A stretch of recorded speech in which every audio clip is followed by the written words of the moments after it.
이종섭 증인에게 묻겠습니다.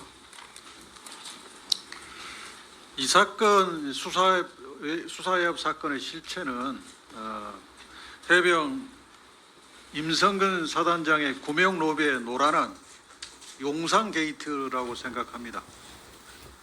지금까지 드러난 증거와 정황만 보더라도 윤석열 대통령 본인이 직접 마치 특수부 검사처럼 국가기관을 진두지휘해가지고 수사 기록을 회수하고 임성근 사단장의 면책을 준 그런 사건이 명백하다는 게 지금 드러나고 있습니다.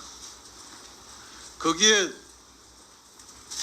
이종섭 증인은 국방부 장관으로서 장병을 지키고 장병의 억울한 죽음을 밝히는데 앞장선 게 아니라 그 대통령실에 대통령의 지시를 그냥 고지것대로 이행하는 데 급급했습니다. 거기에 대해서 국민 앞에 부끄럽다고 느끼지 않습니까? 제가 지시한 것은 짧게 말씀해 주세요. 부끄럽다고 느끼지 않습니까? 이 사건을 처리하는 과정에서 그렇게 법을 어겼거나 표현이 잘못된 부분은 있지만은 거짓말을 했다거나 부끄럽다고 이런 것은 없습니다. 부끄럽다고 느낍니까? 안 느낍니까? 제가 말씀을 드리겠습니다. 그러나 그렇지만은 이러한 사태가 계속되고 있다는 차원에서 국민들께 송구하다는 말씀을 드린 겁니다. 그러나 그것은 법적인 문제하고는 별개의 문제입니다. 타임라인 좀 띄워주십시오. 저걸 보면서 물어보겠습니다. 10시 30분에 8월 2일 날 10시 30분에 해병대 수사단에서 경북경찰청에 사건 기록 이송을 시작을 했고, 그리고 11시 13분에 해병대 사령관이 이종섭 당시 장관에게 그걸 보고를 했습니다. 그리고 11시 45분에 조태용 국가안보실 실장이 증인에게 문자를 보내고 11시 49분에 조태용 국가안보실 실장이 증인에게 통화를 합니다. 증인 김기환 해병대 사령관으로부터 수사기록 이첩이 시작됐다는 보고를 받고 대통령에게 보고했습니까? 제가 따로 보고한 거 없습니다. 대통령실에 보고했습니까? 한 거 없습니다. 그러면 조태용 국가안보실장 이 증인에게 문자 보내고 통화한 내용은 뭐죠? 제가 저 내용을 구체적으로 기억은 사실상 하기 어렵습니다.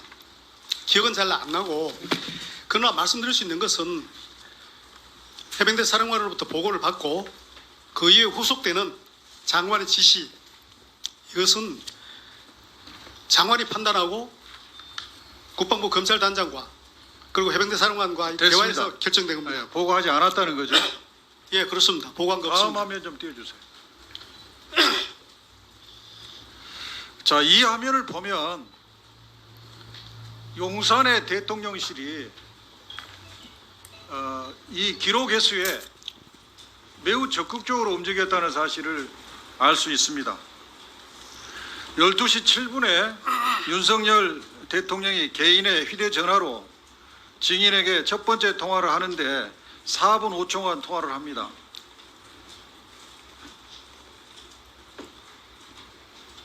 그리고 국가안보실에 임기훈 국방비서관이 이시온 대통령 공직기강 비서관하고 통화를 합니다.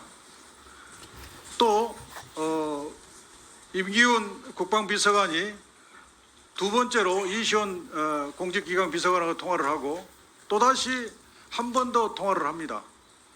근데 이 사이에 어떤 일이 있었냐면 임기훈 국방비서관이 이시온 공직비서관하고 통화한 다음에 공직비서관실의 백모 행정관이 국수본의 이 과장하고 연락을 하고 이 연락을 받은 국수본에서 경북경찰청의 노기호 수사부장에게 국방부가 사건 기록 회수를 원한다고 알려줍니다. 이것은 대통령의 지시를 받아서 대통령실의 국방비서관과 이시온 공직비서관이 움직여서 경북지방경찰청에 수사 기록 지시를 내렸다 이렇게 볼 수밖에 없는 정황과 증거인데 임기훈 국방비서관, 임기훈 증인 대답해 보세요. 맞지요? 동의하지 않습니다. 동의하지 않아요? 예, 내가 지금 의견을 물었습니까? 팩트가 뭐냐 이거예요. 맞지 않습니다. 그럼 뭐였죠? 이 통화는 뭐였어요? 임기훈 비서관이 임기훈 증인이 이시윤 증인한테 3번이나 전화 통화해서 얘기한 내용은 뭐였습니까? 기억나지 않습니다. 기억이 나지 않아요? 예, 이시윤 증인 대답해 보세요.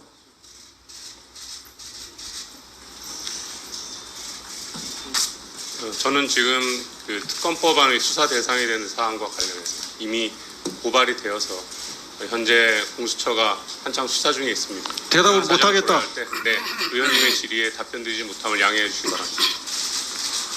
자, 이종섭 증인 예, 대통령으로부터 어떤 전화를 받은 겁니까?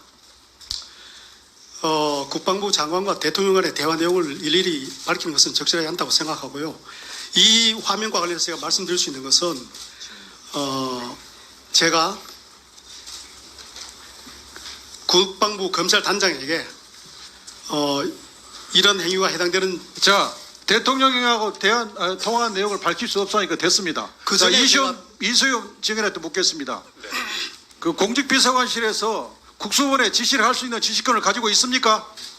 그 부분과 관련해서도 말씀드린 바와 같이 제 수사 중인 사안과 관련해서 직간접적으로 관련성이 있을 수 있어서 답변드리는 결국 지휘권이 없음에도 불구하고 마찬가지로 답변드리기 어려움을 양해해 주시기 바랍니다.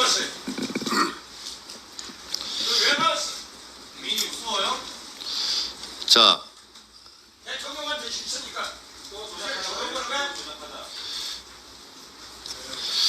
임기훈 증인, 이시원 증인 두 분 발언 때 쓰세요.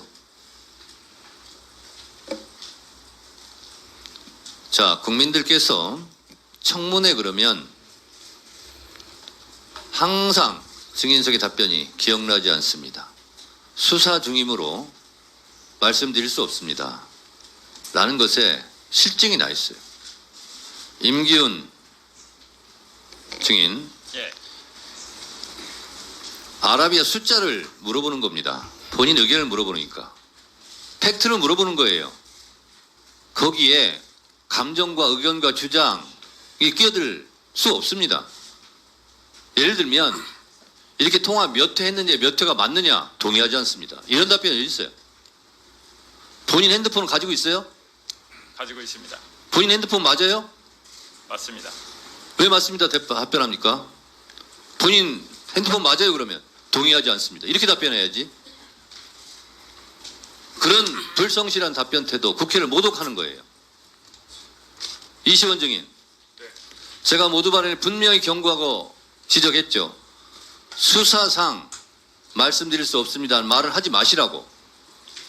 그건 법의 테두리 안에 있지 않다고. 지금 위원장 말을 무시하는 겁니까? 그렇지 않습니다. 왜 그렇게 말해요? 그 종래의 다양한 절차에서 앞으로 진술 증언 거부권이나 증언 거부권이 폭넓게 인정되어 온 것으로 알고 있습니다. 자, 두 증인 앞으로 의원님들의 질의에 동의하지 않습니다. 수사상 말할 수 없습니다. 라고 앞으로 계속 말씀하실 예정입니까 아닙니까? 저는 질의에 따라서 그 수사와 관계된 사항에 대해서는 답변드리기 어렵다는 임기훈 증인, 드릴 수밖에 없습니다. 앞으로 숫자를 말하는데도 감정을 실어서 의견을 실어서 동의하지 않습니다. 라는 식으로 답변하겠습니까 안 하겠습니까?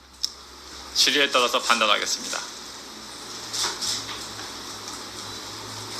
자, 위원장으로서 말씀드립니다. 두 분에 대해서는 질의에 따라서 판단한다고 지금 임기훈 측은 얘기했죠?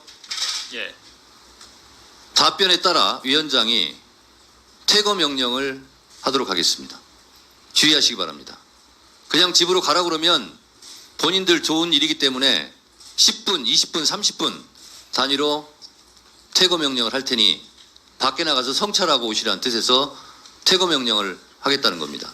이 또한 국회법 49조에 있는 위원장 권한이라는 것을 미리 고지합니다. 아시겠습니까? 답변에 따라 위원장이 판단하겠습니다. 들어가 주세요.